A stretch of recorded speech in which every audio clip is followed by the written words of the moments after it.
All right, so good day, good day, good day. Today, what we're going to do is we have come up with a little writing exercise.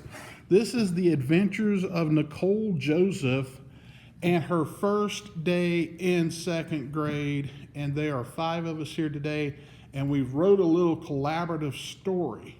The bus came and picked up my brother, Fred, entering first grade, and myself, a rising second grader. We live near the entrance to the New River State Park off 221. Since this is quite a deserted area, the bus comes very early, the big yellow vehicle with all its wheels, and we can choose any place that we wish to find a seat. We have the fun of, for brother Fred, this is his first trip, a truly newbie. Before leaving our Fieldstone house, Mother cradled me in her arms and said, "Now be sure to watch over Fred. His asthma might flare up and he needs his pills."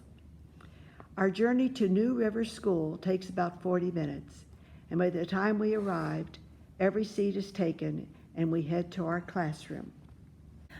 We got seated in Miss Calloway's class when the hamster got out of the cage, most likely by one of the boys up to mischief on the first day of school.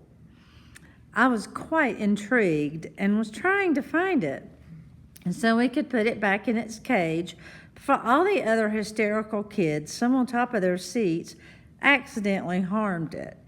Miss Calloway was quite calm considering all the ruckus as she tried to rein everyone in and bring calm to the chaos. Finally, I spied the little fellow cowering in the corner. I gently picked it up and put it back in its cage. All this on my first day in second grade. It was something that was hard to believe. I reached in my book bag and pulled out the purple feather boa, which helps me concentrate on math.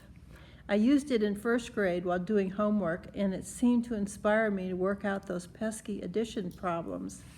I thought if I wore it around my neck here in second grade arithmetic class, I would surely discover the answers to subtraction faster. Mary Jane, who was sitting next to me at our 2-person desk, sneezed when I threw the purple feathers over my shoulder. She sneezed again. I looked at her and noticed her eyes and nose were running. Goodness, did she have some dread disease that I might catch? Mommy would not like me coming home with sneezes and sniffles on my first day at school.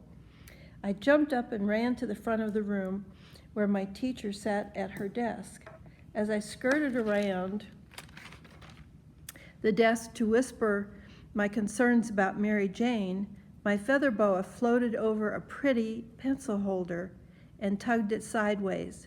I watched it land on the floor in a gazillion pieces. I'm going to have to ask Daddy to pay for that.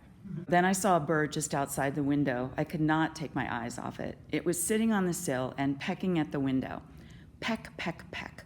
I looked around at the other kids. Didn't they hear this crazy bird? But no, everyone was paying close attention to Miss Calloway writing on the whiteboard. Again, peck, peck, peck. The little brown bird would not stop. Oh my goodness, this cute little guy was certainly going to get a horrible headache.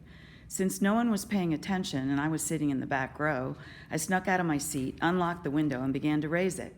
"Nicole, what on earth are you doing?" cried Miss Calloway, but it was too late. The brave little bird with a fearless and fast swoop flew in the window. Well, it was helter-skelter after that. Kids began running for cover, dashing under the desks. Some even hightailed right out the classroom door and disappeared down the hallway. Pure pandemonium. Miss Calloway called, "Nicole Joseph, front and center. You are marching yourself up to the principal's office." Oh no, not another calamity, as my mom called my shenanigans at home. Boy, oh boy, I'd be glad when this day ended. The bell sounded, and it was time to leave. We lined up to leave at the door, and Miss Calloway was obviously wore out. Jenny and I stood behind each other and so excited that we would be together this year. As the final bell of the day rang, we calmly stepped out the door. This line broke quickly as we rushed out to get to the bus. As I sprinted toward the bus, I thought of how much of this day was fresh and new, like a beautiful soda pop on a thirsty day. The bus door opened and I got bumped by a couple of older boys. I was about to say something to put the boys in their place, but realized I might be outnumbered. I looked up at the bus driver as I climbed up the steps. "Are you okay?"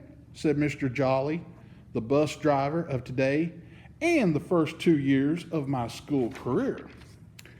Rubbing my leg, I proudly declared, "Yes, but I want to pound them boys." Mr. Jolly hit a chuckle, knowing it was probably going to be that I would probably be on the hurting side of that matchup. "Why don't you sit behind me?" Mr. Jolly pointed to the seat. As the other kids got on and seated, we slowly rode off. I remember his kindness from both years as he drove me back home, as he drove to school. He was always there. I could always start the day and end the day with his friendly presence. I cannot believe I have a whole year still ahead of me. Very nice, very nice.